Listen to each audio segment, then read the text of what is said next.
بسم الله الرحمن الرحيم اللهم صل على محمد وآل محمد Assalamu alaikum wa rahmatullahi wa barakatuh.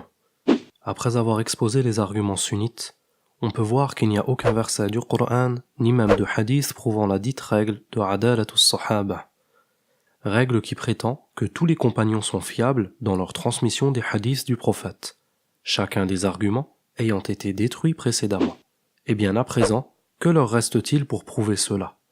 Quelques légers arguments qui vont tous être contrés dans cette vidéo. On entend les sunnites dire que si les compagnons ne sont pas dignes de confiance, si les compagnons mentent malgré les mises en garde du prophète contre cela, si de nombreux compagnons ont apostasié après son décès, alors cela implique que le prophète a échoué dans sa mission, ou encore qu'il a failli à leur éducation. Répondons à cela en disant que le prophète n'est pas responsable de ce que font ses compagnons. N'est-ce pas que les croyants qui suivirent Isa alayhi salam ont apostasié par la suite en l'adorant lui ainsi que sa mère Maryam? Isa fut-il responsable de cela? Regardons ce que Dieu nous dit. Rappelle-leur le moment où Allah dira « Ô Jésus, fils de Marie, est-ce toi qui as dit aux gens « Prenez-moi ainsi que ma mère pour deux divinités en dehors d'Allah » Il dira « Gloire et pureté à toi. Il ne m'appartient pas de déclarer ce que je n'ai pas le droit de dire. Et si je l'avais dit, certes tu l'aurais su. Tu es en vérité le grand connaisseur de tout ce qui est inconnu. Je ne leur ai dit que ce que tu m'avais commandé, à savoir, adorer Allah, mon Seigneur et votre Seigneur. Et je fus témoin de leurs actes, aussi longtemps que je fus parmi eux. Puis quand tu m'as rappelé à toi, c'est toi qui fus témoin sur eux, et tu es témoin sur toutes choses. Nous voyons à travers ce verset que l'apostasie du peuple de Isa et leur délaissement de sa religion, en l'adorant lui et sa mère, n'est pas de sa faute. Il fut responsable de leur éducation tant qu'il fut parmi eux, et qu'une fois parti, Dieu fut témoin de leurs actes. De même, il est bien connu que le prophète Ya'qub alayhi salam avait 12 enfants. Parmi eux figuraient 2 vertueux, le prophète Youssouf ainsi que Binyamin, tandis que les 10 autres ont commis des actes ignobles, comme la tentative de tuer Youssouf, le fait d'avoir menti à leur père, ou encore de lui avoir dit, alors qu'il fut un prophète, qu'il est dans un égarement. Va-t-on dire que Ya'qub alayhi salam a échoué dans l'éducation de 10 parmi ses 12 enfants? Est-il responsable de cela? Bien sûr que non. Selon cette théorie, cela voudrait également dire que le prophète Nuh alayhi salam a échoué dans sa mission. Car au bout de 950 années d'appel à l'islam, seulement 80 personnes ont cru en lui. Cela impliquera aussi que Moussa alayhi salam a échoué dans sa mission, car à peine parti pour le mont Sinaï, un grand nombre de sa communauté a apostasié en adorant le veau d'or. Ou encore que Haroun alayhi salam aurait lui aussi échoué dans sa mission, car il n'a pas pu retenir ce peuple de tomber dans l'adoration du veau. De même, certains hadiths rapportés par les sunnites eux-mêmes, disent que Allah a envoyé un prophète qui ne fut suivi par personne. Tous ces prophètes, pour ne citer qu'eux, auraient-ils donc, selon les sunnites, échoué dans leur mission et dans l'éducation de leurs compagnons? Ils auraient donc mal choisi leurs compagnons? Ils auraient failli à leur mission de prophète? Bien sûr que non, ils sont exempts de cela. Alors pourquoi pour le prophète Mohammed sallallahu alayhi wa alihi, l'hypocrisie, le mensonge à son égard et la trahison de certains de ses compagnons devraient être vus comme un échec de sa part.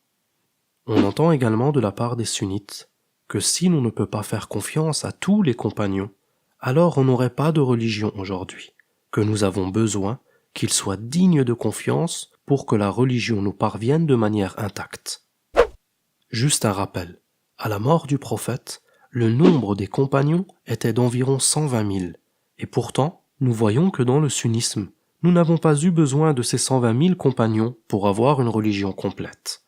En effet, le Coran est rapporté de 10 compagnons seulement, et que plus de 65% des hadiths, donc l'immense majorité, ne reposent que sur 7 compagnons, à savoir Abu Huraira, Ibn Omar, Anas ibn Malik, Aïcha, Abu Sa'id al-Khudri, Jabir ibn Abdillah ainsi que Ibn Abbas. Ceux-là ont donc suffi à rapporter l'immense majorité de la religion. Donc même selon l'idéologie sunnite, un nombre de 10 ou 20 personnes suffisent à propager l'intégralité des bases de la religion. Pourquoi alors croire en une règle qui implique la fiabilité de plus de 120 000 personnes? Un nombre infime donc de compagnons suffit à transmettre la religion. À nous de rechercher qui parmi les compagnons furent ceux qui ont vraiment enseigné la religion du prophète. De même, selon les sunnites, les hadiths ne reposent que sur un groupe restreint de personnes. Al-Bukhari, Muslim, Ibn Majah, An-Nasa'i, Ahmad, etc. Les principaux auteurs de livres de hadiths. Encore une fois, un petit nombre de moins de 10 a suffi selon eux à transmettre la sunna.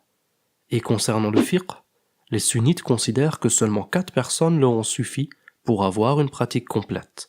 Abu Hanifa, Malik, Al-Shafi'i, Ahmad ibn Hanbal. Le faible nombre de leurs références n'est donc pas un empêchement pour considérer que la religion nous soit parvenue. Alors de la même manière nous disons qu'il faut faire le tri parmi les compagnons, quitte à ne prendre la religion que d'un faible nombre d'entre eux. L'argument qui consiste à dire que nous avons besoin des compagnons dans l'ensemble pour avoir une religion complète est donc caduque. Nous n'avons besoin que d'un nombre suffisant pour transmettre la religion. Un autre pseudo-argument sunnite est de dire les hadiths sont rapportés par les compagnons, tout comme le Coran est rapporté par les compagnons. C'est donc la même chose. Remettre en question les hadiths revient à remettre en question le Coran. Encore une fois, cet argument est totalement faux, car il existe de grandes différences entre le Coran et les hadiths. Parmi ces différences, il y a le fait que le Coran est rapporté par tawatur, c'est-à-dire par un grand nombre de compagnons, contrairement à la majorité des hadiths rapportés par un faible nombre. Les compagnons hypocrites n'auraient pas pu inventer de versets du Coran, car ils auraient vite été dévoilés. S'ils avaient dit « Dieu dit ceci et cela dans le Coran », cela se serait vite propagé, car le Coran est beaucoup récité par les musulmans, et beaucoup de compagnons l'ont appris par cœur.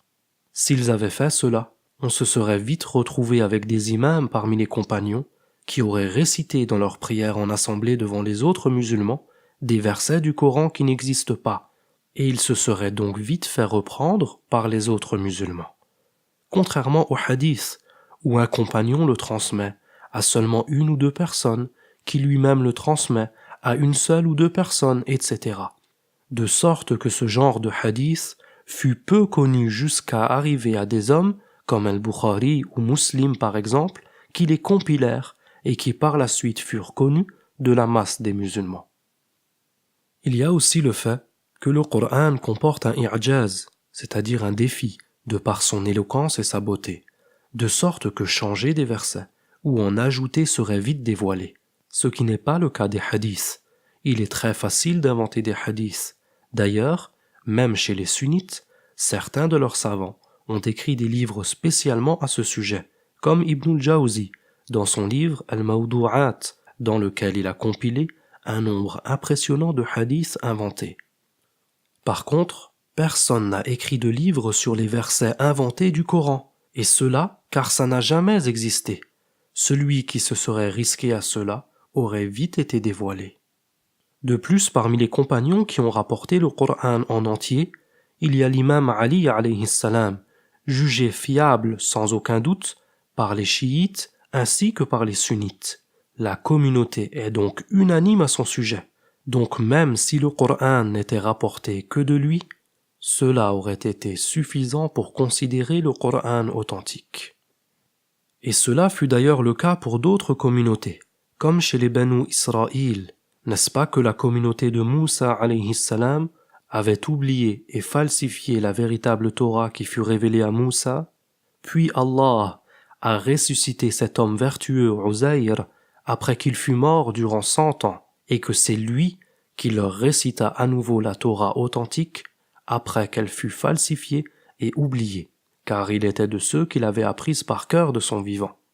Ici nous voyons que dans cette histoire qui est rapportée dans le Coran, un seul homme, Uzayr, a suffi à transmettre le livre et à sauver toute une communauté de la falsification.